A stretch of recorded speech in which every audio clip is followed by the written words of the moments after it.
Waktu itu gue ada TP Arto, gue ada TP BBHI, waktu itu duit gue udah puluhan M, Bro. Nah, terus gue bingung, beli apa lagi ya?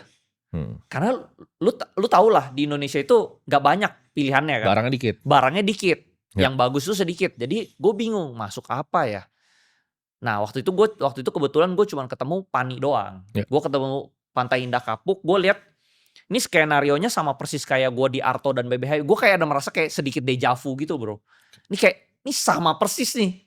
Pokoknya nih gue merasa nih Arto di backdoor, RI1, RI2, BBHI di backdoor RI1, RI2. Ini juga sama nih story-nya. Udah ada cerita dia mau RI juga. Ya. Di berita waktu itu, gue bukan insider, gue waktu itu tuh bener-bener orang misalnya bilang ya, gue insider di Pani.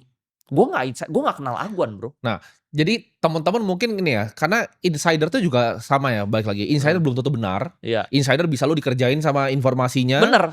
Dan biasanya kita tuh sebagai pelaku pasar tuh bikin due diligence sendiri, Bro. Kayak misalnya di luar negeri ya. Kalau riset yang luar negeri udah gila-gila, Bro. Yes. Misalnya mau riset data center, dia terbangin drone ke sono, bener-bener mau dilihat.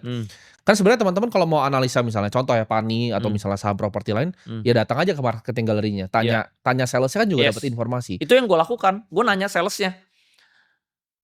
Gue datang ke salesnya, gue tanya nih lahannya dari mana sampai mana. Nah, dia cerita tuh dari mana sampai mana ya. Akhirnya gue tau lah nih lahannya masih gede. Terus kan gue bisa tebak-tebak ya PT-nya apa aja ya. Dari situ gue bisa yang ini udah masuk, artinya yang mana yang belum masuk. Dari situ udah gue all in lah pokoknya. Waktu itu gue telepon sekuritas lah, bro ini oke gak masuk Pani? Jangan bro, lu lihat aja semua perusahaan properti gak ada yang naik. Tapi waktu itu gue kayak gak tau, conviction gue tinggi banget, gue all in. Semua duit gue Arto BBHI semua 90% masuk sana.